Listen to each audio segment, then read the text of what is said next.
हाय, hello, नमस्कार. कशात सर्वजण मस्त आणि मजेतच असाल. मी काजल तुम्हा सगळ्यांचं परत एकदा आपल्या आजच्या व्हिडिओमध्ये अगदी मनापासून स्वागत करते. खूप दिवसानंतर आज खरं तर ब्लॉग टाकते. पण माझ्या मैत्रिणीने मैत्रीण म्हणण्यापेक्षा आत्ता जस्ट ओळख झाली होती. चॅटिंगसाठी मी ज्यांना माझ्याकडे हायर केले ना, तर त्या आहेत मोबाईलचं सगळं काम बघतात.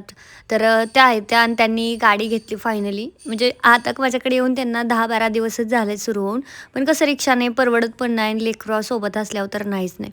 त्याच्यामुळे त्यांनी गाडी घेतली आणि सगळ्यात पहिला गाडी घेऊन माझ्याकडे पुजायला आल्या त्या. म्हणजे आता आमची एवढी मैत्री झाली ना, की माझ्याकडे काम करणार म्हणजे त्यांची माझ्याशी अगदी एवढी जवळीक होणार की विषयच नाही. माझ्याकडे जी आधी शिलाई काम करते ना शीतल, म्हणजे तिला तर आमचं म्हणजे इतके आम्ही पर्सनल शेअर करतो. म्हणजे इतकं आम्हाला करमतच नाही. ती जर ज्या दिवशी येणार नाही ना, तर तिला तिकडे घरी करमत नाही आणि मला इथे करमत नाही. अशी आमची सिच्युएशन आहे, की सोबत राहून, राहून इतकं बेकार अशी सवय होते ना, की परत असं वाटतं की नाही बाबा पाहिजेच. सोबतच पाहिजे असं वाटतं. तर यासुद्धा आता यांनीसुद्धा गाडी घेतली आणि ही गाडी त्यांच्यासाठी खूप खूप लाभदायी ठरो हीच माझी तरी प्रार्थना. आणि मला काही एवढं माहीत नव्हतं गाडी कशी पुजतात वगैरे. पण त्यांचं म्हणणं होतं की नाही तुमच्याच हातून पहिल्यांदा पुजायची. तर म्हणून त्या डायरेक्ट शोरूममधून काढून माझ्या घरी घेऊन आल्यात. मला भारी वाटलं की बाबा आपल्याला एवढं हे करतात त्याच्यामुळे. कारण आता ते इतक्या वर्ष झाले तर राहतात, तर त्यांचे किती मोठा फ्रेंड सर्कल असेल ना. पण तरी त्या माझ्याकडे घेऊन आल्या याचंच मला खूप भारी वाटत होतं. मग आम्ही सगळ्यांनी मिळून सगळं शिलाईचं काम स्टॉप केलं आणि सगळ्यांनी मिळून छान अशी गाडीची पूजा केली. आणि मी सुद्धा आता विचार करते घ्यायचा, पण लगेच नको. कारण माझं कसं होतं ना, रुद्रेश पप्पा सगळं हँडल करतात. त्याच्यामुळे मला जास्त बाहेर जायची अशी हेच नाही राहत. त्याच्यामुळे बघू. पण चला कुणी ना कुणीतरी घेतली याच्यातच आपण खुश मस्त, आहे ना? आज मी ना अक्षरशः हुश्य असं माझ्या तोंडातून निघेल ना, एवढं म्हणजे खरंच आज मी सगळं साड्यांचं पण शूट केलं. मग यामुळेच मी मुद्दाम साडी नेसत नाही. साडी नेसायला आवडत नाही असं होत म्हणजे कोणालाच नाही. साडी नेसते किती आवडतं सगळ्यांनाच.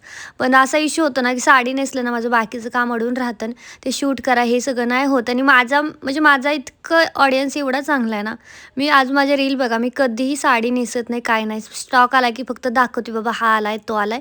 इतकं बुकिंग करतात. खूप भारी वाटतं की बाबा यांना अपेक्षा नाही आपल्याकडून मेकअप करावा, साडी ही करावी. नाहीतर आजकाल तुम्ही Instagram, YouTube बघाल ना, तर सगळेजण फक्त मेकअप करतात, ती साडी नेसतात, टापटीपमध्ये ब्लाऊज काय अट्रॅक्टिव्ह शिवतात आणि मग ते हे करतात. तर असं मी तर काही करत नाही. कारण माझ्या ऑडियन्सना माहीत आहे मला किती काम असतं, मला किती वेळ नाही भेटत वगैरे. आणि मी साडी जी दाखवणार त्यात काही फॉल्ट असणं शक्यच नाही. म्हणजे ती एकदम मस्तच असणार याचा एवढा विश्वास आहे ना, की खूप भारी वाटते. पण तरीही ही जी डेली यूजची साडी आहे ना, आज माझं मन केलं नेसायची कारण खूप भारी होती. मला आवडली पण होती आणि एवढी सॉफ्ट म्हणजे खूप भारी आवडली मला. त्याच्यामुळे तर आता याच्यामध्ये स्टॉक नाही बरं का, तुम्ही मेसेज कराल तर स्टॉक नाही आहे. स्टॉक आला की मी सांगेल. म्हणजे मी जसं पण दाखवते ना, तशाच ह्याच्यावरती इतका स्टॉक म्हणजे जातो ना, की मला परत त्या साडीवरती दुसरी रील बनवावीच नाही लागत. तोपर्यंत तो सगळा स्टॉक संपून जातो. इतकं भारी वाटत होतं, की माझं जे रक्षाबंधनचं बुकिंग मी गणपतीचं बुकिंग यासाठीच नव्हतं घेतलं.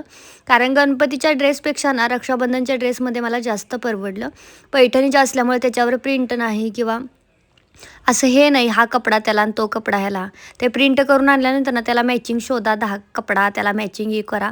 त्याच्यापेक्षा पैठणीच्या कपड्यांचे ड्रेस शिवणं परवडतं पण आणि फास्ट उरकतं पण. म्हणजे आज ना टोटल 50 ड्रेस होते म्हणजे शेवटच्या लॉटमध्ये. हे पण कंप्लीट नाही आहे, अजून 12 का 13 जवळ आहेत. जे ऑस्ट्रेलियाचे, अमेरिकेचे जे आहेत ना, तर ते अजून बाकीच आहेत. आणि हे फक्त अजून आपल्या इथलेच आहेत लोकलचे. एवढे इतकं भारी वाटलं, एवढं प्रेम आलं ना मला म्हणजे रक्षाबंधनचे. हे तर माझा शेवटचा लॉट होता. याच्या आधी पण मी कितीतरी कंप्लीट केले आणि यामुळेच मला गणपतीचं करायला वेळ नाही भेटला. त्याच्यामुळे यावर्षी गणपतीची बुकिंग फक्त 10 दिवस राहील. पण ठीक आहे. पुढच्या वर्षी जर आपण मोठा स्टाफ झाला ना, तर गणपतीचं पण आधीच करून सोबत-सोबत रक्षाबंधनचं. हे कसं होतं ना, सगळे सण सोबत येत आहे म्हणजे 10-15 दिवसाचा पण त्या सणांच्यामध्ये फरक नाही. आषाढीचं गेलं नाही तोपर्यंत रक्षाबंधनचं सुरू झालं. अजून रक्षाबंधनचं कुठंच नाही काही तोपर्यंत तर गणपती त्याच्या आधीच सुरू झालेत. तर हे सगळं असं होतंय. आणि मी आज मला ना खरं सांगते, मला कधी कुणावर राग येत नाही, मला इरिटेट होत नाही. बरेच जण कसं आहे ना, कामाचा लोड आला म्हणा किंवा जास्ती काम असलं ना किंवा चिडचिड करतात. आता माझ्या तर घरातल्या जे वातावरण इतकं हे आहे ना, की मुलं आणि हे ह्याला शांत बस रे आणि त्याला गप्प बस रे, ह्यानं पेनच घेतला, त्यानं कपाटच हे केलं, अशी सिच्युएशन आहे घरात. तरीही मला राग येत नाही, मी इरिटेट पण नाही होत आणि माझं डोकं असं गरम पण नाही होत. म्हणजे मी तशीच आहे पहिल्यापासून, शांतच आहे. पण आता शांत राहण्याची पण काहीतरी लिमिट असते ना राव. बरं हे बघा, ह्यांना घरी दिला होता स्कर्ट शिवायला. त्यांनी घरी ड्रेसेस नेले होते. आता पैसे तर पूर्ण 150 रुपये लावणार आहेत त्या घागऱ्याला मी 150 रुपये देते. काय वेळ लागतो तेव्हा नुसतं प्लेटा टाकून पट्टी लावायची, झाला स्कर्ट रेडी. पण त्याला नॉड नव्हती लावली, त्याला लटकन नव्हते लावले. आता मला तो मॅचिंग कपडा कुठे सापडणार नाही. कधी कधी अशी स्टेज असते ना की साडी संपलेली असते, त्या साडीचा तो शेवटचा ड्रेस असतो. अशा वेळी ती दुसरा कपडा कुठून आणायचा त्याला लटकन लावण्यासाठी. पण आत्तासुद्धा तो सापडला नाही. लोटस पैठणीचा मी इथं बघा घेतला आहे, ज्याला मिळता जो होता कपडा तो तर कलांजलीचा भेटणारच नव्हता. पण होतंच ना, म्हणजे मला किती 10-15 मिनटं तर गेलीच नाही याच्यामध्ये. ती नाडी घाला, त्याच्यानंतर ना ते हे करा. आणि तरीसुद्धा 5-10 रुपये पण कट केलेले चालत नाही त्यांना, म्हणजे नाही चालत कोणालाच असं नाही आमचे मला फुल द्या आम्ही शिवला असं. तर हे सगळं असं होतं आहे माझा याच्या वेळेत. तर तो ड्रेस पुरा शिवून होईल एवढ्या वेळात. तर मला जास्तीत जास्त 20 मिनटं लागतात एखादा ड्रेस शिवायला, म्हणजे 20-25 लय झाले. आणि फ्रॉक जर असेल ना 10 ते 12 मिनटं पण खूप झाले मला फ्रॉक शिवायला. पण काय आता स्पीडच माझं इतकं वाढलेलं आहे ना की 5000च्या स्पीडवरच मशीन चालवते डायरेक्ट. एवढं स्पीड वाढलेलं आहे. आणि ही मशीन पण खूप चांगलं आहे, म्हणजे खूप मस्त फिनिशिंग पण देते आणि पटकन पण होतं. तरी ते उभं राहूनच पटकन मी तर गोंडे लावून घेतले. पण हे काम आहेच ना. मग गोंडे लावायचे आणि ती नाडी टाकायची. किती पैसे कट केले पाहिजेत तुम्ही 150 रुपयातून मला कमेंटमध्ये सांगा. कारण मला तरी नाही सुधरत आहे आणि मला कळतही नाही. आणि एका ड्रेसचा प्रॉब्लेम असता तर वेगळा गोष्ट आहे. ह्यासाठी म्हणजे समोर केलं ना की वेगळं असतं, बाबा इथे राहिलं ते करून द्या असं. किंवा आता जर उरलेलं असतं आता कामाला येणार असते तर मी आधी सांगितलं असतं की त्या स्कर्टचं अर्धं काम बाकी आहे, ते तुम्ही करून घ्या असं सांगता आलं असतं. पण घरी दिलेल्या ड्रेसला काहीच करता येत नाही ना. त्यांना मी तो माघारी घरी देऊ शकते ना घरनं बोलवून घेऊ शकते, अशी सिच्युएशन आहे. बरं, टॉप पण बघा. आता टॉपचं तुम्हाला दाखवते. इकडच्या हुकालासुद्धा लॉक नाही लागलं. हुकच्या लूप आहे ना तिथे हे बघा, लॉकच नाही लागलं, मोकळंच पडलं. हे मला तेव्हा कळलं, रुद्रेश पप्पा ॲड्रेस लिहित होते आणि मी पॅक करत होती. आणि मी पॅक करताना सगळे हुक बरोबर घालून मग घडी घालून टॉपची देते. कारण आपल्याला लगेच कळतं ना की कुठला हुक ढिल्ला आहे कुठला काय. हे बघा, म्हणजे ह्याकडच्या हुकालाच्या लूपला आणि त्याकडच्या हुकाच्या लूपला लॉकच लागलेलं नव्हतं. तेवढ्यासाठी मला तो मॅचिंग धागा लावावा लागला. खालच्या बॉबिनमध्ये मॅचिंग धागा लावावा लागला फक्त लूपचं लॉक लावण्यासाठी. आणि आता या स्टेजला तुम्हीही काय केलं असतं, तुमचं काशी सिच्युएशन असते, कसे वागलं असतं ना, ते मला नक्कीच कमेंटमध्ये सांगा. म्हणजे मला समजतच नाही नेमकं काय करावं आणि कसं करावं ती. म्हणूनच मी मागच्या व्हिडिओमध्ये स्पष्ट शब्दात सांगितलेलं की एक वेळ ड्रेसचा बिझनेस मला बंद करावा लागला ना तरी करेल, पण हे असं काहीतरी उलगाड आलं नाही होणार. रुद्रेश पप्पा माझ्यावर किती चिडतायत. एक तर पॅकिंग करत असतो आणि ॲड्रेस लिहून ते स्टॉप केलेलं असतं त्यांच्यापुरतं तिथं, कारण त्यांना ट्रॅकिंगचा फोटो पाठवायचा असतो. मग ते म्हणतात मी 5 मिनटं बसून काय करू तुझं, ते 5-10 मिनटं लावतेस ते पूर्ण हुकाचं नाही ते करेपर्यंत. तर असा आता ड्रेस रेडी करून घेतला. आधीच इथं पॅकिंग झाले होते तोपर्यंत रुद्रेश पप्पा म्हटले, म्हणजे साड्या आल्या होत्या माझ्या इरकलच्या साऊथवरून, तर म्हटलं करून घ्यावं. मी आधीपासूनच सांगते की माझं यावेळेचं गणपतीचं कलेक्शन वेगळं आहे. तरी इतक्या बायकांनी बुकिंग करून टाकले ना. आणि आता हे सगळे ड्रेसेस बघितल्यानंतर आता सगळ्यांना वाटणार आहे की यार मी हा ड्रेस मला घ्यायला पाहिजे होता, हा घेऊन उगाच हे केला असं वाटेल. इतके सुंदर ड्रेस राहणार आहेत. हा तर थोडे प्राईजमध्ये काही 50-100 रुपये जास्त असतील, कारण की प्युअर कॉटनच्या इरकल साड्या आहेत आणि इतक्या ओरिजिनल आहेत ना की म्हणजे विषयच नाही. तर सगळ्या इथं पटापट मी इथं कट करून घेतल्या, कारण मला ना त्याच्यावरती प्रिंट छापण्यासाठी रुद्रेच्या पप्पांकडे द्यायचं होतं. ते निघाले होते तिकडे. गडवाळचं पार्सल आलं होतं, गडवाळ साड्यांचं इतकं लांब होतं. तेवढ्यासाठी आज त्यांची सुट्टी पडली, म्हणजे तिकडनं पण नुकसान झालंच.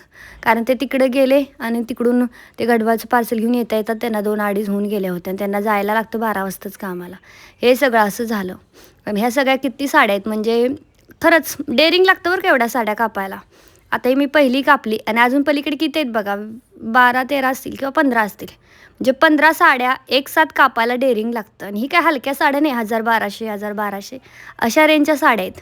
हे तुम्हाला क्वालिटीवरनंच कळेल इरकलची क्वालिटी कशी आहे. प्युअरचं मटेरियल प्युअर आहे एकदम, हातमागावर बनलेल्या इरकल साड्या. इतकी सुंदर आहे ना साडी, म्हणजे काही विषयच नाही. खूप म्हणजे खूप भारी आहे, एकच नंबर.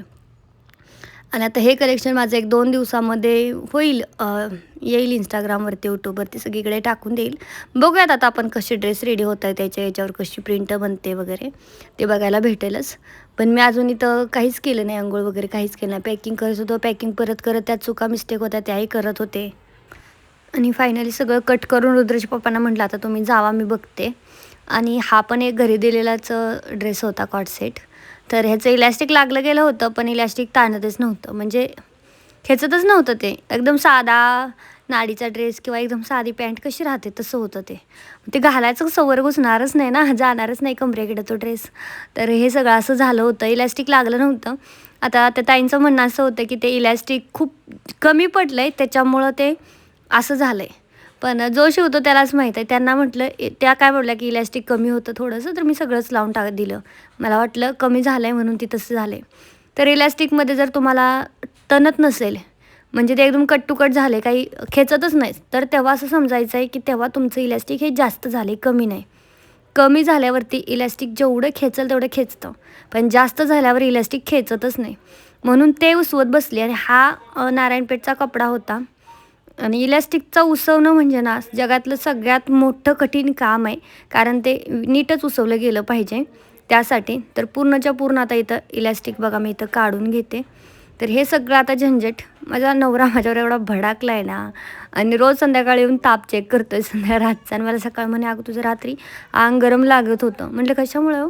काय म्हणे काय माहीत नाही पण लागत होतं. तर ते झोप वगैरे न झाल्यामुळं ना एकदम जाम जोरात आपण झोपलो ना की तसं होत असेल कदाचित. मला काय असं जाणवत नाही, पण त्यांना असं जाणवतं की बाई तुला ताप आला आहे. तर आता बघा मी ते कट करून घेतला आहे. इतकुसंच इलॅस्टिक घेतलं आहे. म्हणजे त्यांचं जे होतं ना आधीचं ते 18 इंचाचं होतं आणि लहान मुलीची कंबर जास्तीत जास्त 16पर्यंत राहते. म्हणजे 22-25 जरी कंबर असेल ना तर तुम्हाला 17-18चं इलॅस्टिक घ्यायचं आहे. हा तर छोटा ड्रेस होता त्यामुळे 22 किंवा 21 अशी कंबर असेल. जास्तीत जास्त 20ही असू शकते. मग 20 जर असेल तर तुम्हाला 13-14चं इलॅस्टिक घ्यायचं आहे. तर आता इथं मोजून मी 11.5 की 12चं इलॅस्टिक घेतलेलं होतं बघा. आणि पूर्ण असं खेचायचं राहतं त्याला. आता तुम्ही जर ढिलं सोडलं तर ते किती लागेल ते पूर्ण पूर्ण सर्कल जायचं ना. आणि समजतच नसेल ना तर मोजून घ्यायचं की बाबा आपल्याला 12-13 इंचाचंच घ्यायचं आहे, इतकं मोजून घ्यायचं. नाहीतर मग ते लागणारच नाही बरोबर, असं होईल. आणि मग हे सारखं उसवायचं आणि परत ते जोडायचं म्हणजे त्या ड्रेसचं पूर्ण फिनिशिंग चुकतं. आणि मग बायका मला इतकं ओरडतात ना की असं झालं तसं झालं, आणि एवढे त्रास पण देतात. सगळेजण काही समजून नाही घेत. बघा आता मी इथं किती 11 इंचा जिथं माझा कट आला होता ना त्या कटच्या पण मागेपर्यंतच इलॅस्टिक लागले. कटच्या पुढे पण नाही गेलं मी, जिथे कैचीने कट केला तिथपर्यंत. फक्त ते खेचावं लागतं, खेचत खेचत लावावं लागतं म्हणजे ते तणतं. आणि जेवढं जास्त इलॅस्टिक झालं ना तर ते त्याचा पॅन्ट पूर्ण बिघडते. कमी झालं तर एक वेळ चालतं इलॅस्टिक कसं पण जास्त इलॅस्टिक कधीच नाही झालं पाहिजे. त्यांचं इलॅस्टिक होतं 17-18 इंचाचं. मी इथं घेतलं 11.5 का 12च घेतले. म्हणजे त्यांच्यापेक्षा मी 5 ते इंच कमीच घेतलं तरी माझा ते पॅन्ट कशी रेडी होते तुम्हाला दाखवते. आणि 2 दिवस झालं पडली आणि त्या अल्टर करण्या वाचून हा ड्रेस जात नव्हता फक्त. आणि त्याच ताईच्या समोरून खोलवर कॉल माझ्या रक्षाबंधनला घालायचा आणि तुम्ही कधी देताय, माझे सेम मॅचिंग साड्या लवकर द्या की लवकर द्या की. आणि मला अल्टर करायचे धंदेच मग करूच वाटत नाही मला. ते इतकं इरिटेट होतं ना, मग ते उसवान परत ते जोडा आणि ह्याव करा आणि त्याव करा. फायनली झालं बाबा लावून. आणि आता बघा हे कसं खेचतंय. असं त्यांचं खेचतच नव्हतं, एकदम छोटं झालं होतं. आणि हेच एक कारण होतं की म्हटलं जाऊ द्या आपलं थोडंसं कमी शिवून झालं तरी चालेल, माझ्याच्यानं जितकं होते तेवढंच शक्य आहे. पण हे भेटला तर एखादं मास्टर, बऱ्याच कमेंट आल्या की एकदम मास्टर वगैरे बघ. आणि आता कुठून भेटणार आपल्याला, कोण भेटणार? जे पण भेटते ते असंच ज्याला येतं आहे नाही येत असलंच हेच येतं आणि तेच नाही येत असंच, असे सगळे भेटत आहेत. आणि प्रत्येकाला शिकावं लागतं आहे, कोणच प्रोफेशनल भेटत नाही की त्याला येतं आहे. प्रत्येकाला काही ना काही सांगावं लागतं. आता ही पण फ्रॉक कालच्याच एका ताईने शिवलेलं आहे. त्यांनी तिथं बोस नव्हते लावले आणि ओव्हरलॉक नव्हते केलं, तर ते पण मी करून घेतलं आणि फिटिंग टाकलं. खालच्या प्लेट्स पण जोडल्या नव्हत्या, ते सगळं केलं. कारण हा पण आज देणं गरजेचं होतं. रक्षाबंधन 8 दिवसावर आले आणि पोचला पाहिजे ड्रेस, त्याच्यामुळे तो पण करून घेतला. तर आज मी जेवढी पण कामं केलीत ना तर ती सगळी हे राहिलं तिचं, ती राहिलं तिचं असं आणि तिचं तसं, हे सगळं आज मी तेच केलं आहे. आणि त्याच्यामुळं माझा आज सकाळपासूनच दिवस एवढा काही खास नाही गेला आणि दिवसभर पण नाही खास गेला, कारण गडवाच्या साड्यांचा परत मोठा इश्यू झाला होता. त्याच्यामध्ये तो लफडा झाला आणि ह्याहून त्याहून ते पार्सल आणताना लय लांब होतं, त्याच्यामुळं तो वेगळाच मोठा प्रॉब्लेम होऊन झाला. पण ठीक आहे, चला जाऊ द्या, जिंदगी है और काटनी तो पडेगी कैसी कैसी. तर कसा वाटला हा छोटासा ब्लॉग कमेंटमध्ये सांगा. आणि बघूयात आता पुढचं कसं होते. मी गणपतीचं एवढं जास्त कलेक्शन नाही करणार, मला जितकं होते ना तितकंच देणार. कारण परत बायकालाही ओरडतात असंच शिवला आणि तसाच शिवला, आणि त्यामुळं आपल्याला जितकं होतं ना तितकंच करायचं, नाही तर मग राहिलं नाही केलं तरी चालते, काय होतं त्याला बघू. आता जेवढं आपला झेपतं आहे तेवढंच करायचं, जे झेपत नाही त्याच्यात उगाच पडण्यात काहीच अर्थ नाही. बाकी भेटूयात पुढच्या व्हिडिओमध्ये. आजचा व्हिडिओ कसा वाटला ते कमेंट करून नक्की सांगा.